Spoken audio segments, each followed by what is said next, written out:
Bienvenue dans ce chapitre consacré aux séries statistiques à deux variables. Nous allons explorer avec le prof Georges Youssef comment deux grandeurs quantitatives peuvent être étudiées ensemble à travers des exemples concrets comme la taille et le poids ou le prix et la quantité vendue. Comprendre ces relations est essentiel pour analyser des phénomènes complexes et prendre des décisions éclairées. Nous verrons comment représenter ces données, les analyser et en tirer des conclusions pertinentes. Préparez-vous à plonger dans l'univers des nuages de points, des moyennes, des variances et des corrélations. Prenons un exemple simple, une série double, x, y. Y où x et y sont deux variables quantitatives observées sur les mêmes individus. Par exemple, x pourrait représenter l'âge et y le revenu. Les données sont organisées sous forme de couples, sains, et placées dans un tableau à double entrée. Cette organisation facilite la lecture et l'analyse des relations entre les deux variables. L'effectif total correspond au nombre de couples, noté n. Cette étape est fondamentale avant toute, représentation graphique ou calcul statistique. Pour visualiser la relation entre x et y, on représente chaque couple, x par un point, dans un repère orthogonal.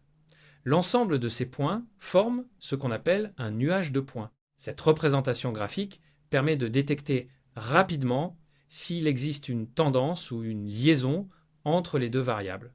Par exemple, si les points semblent alignés, cela suggère une corrélation. Il est important de bien choisir les axes et l'échelle pour une lecture optimale du nuage.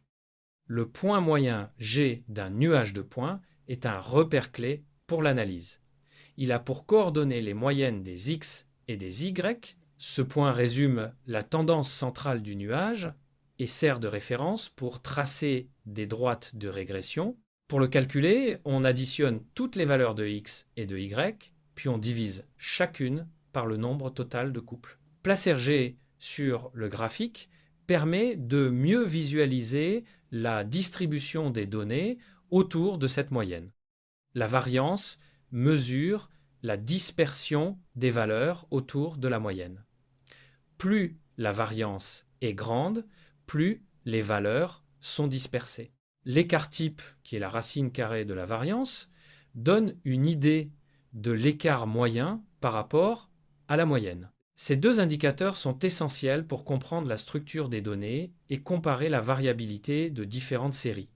Ils interviennent aussi dans le calcul de la covariance et du coefficient de corrélation.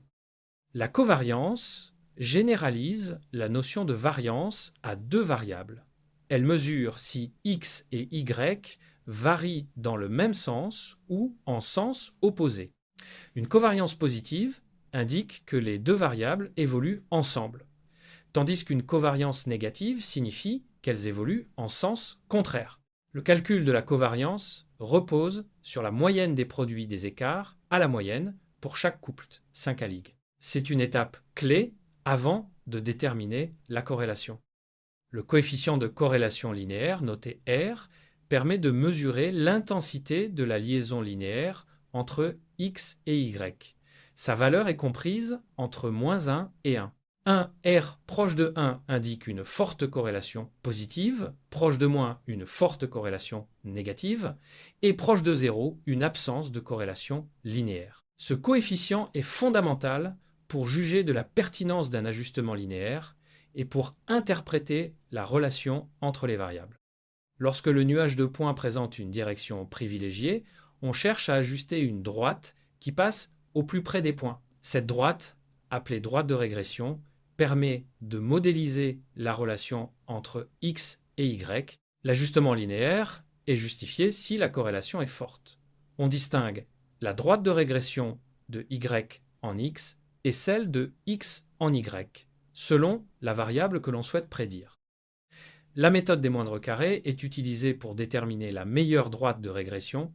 Elle consiste à minimiser la somme des carrés des distances verticales entre les points observés et la droite ajustée.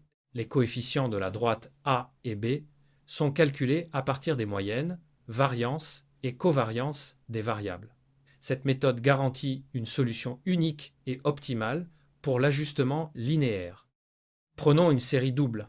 X égale 2, 4, 5, 6, 8, 9, 12 et Y égale 8, 12, 16, 20, 22, 25, 26. On commence par calculer les moyennes, puis les variances et la covariance. Ensuite, on détermine le coefficient de corrélation et on trouve l'équation de la droite de régression. Cette démarche structurée permet de passer de la simple observation des données à une modélisation précise de la relation entre les variables.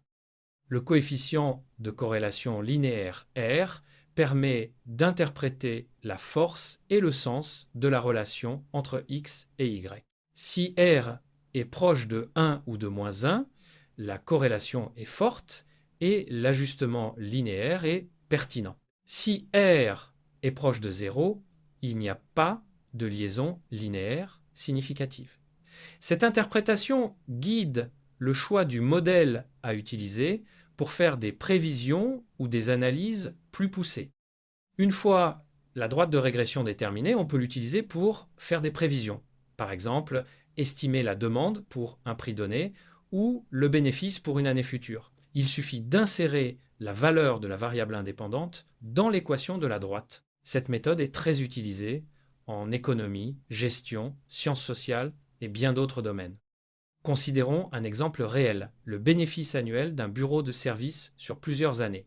On place les années en X et les bénéfices en Y, puis on calcule la droite de régression. Cela permet d'estimer le bénéfice pour une année future, comme 2016 ou 2020, et de déterminer à partir de quelle année un certain seuil sera dépassé. Ce type d'analyse aide à la planification et à la prise de décision.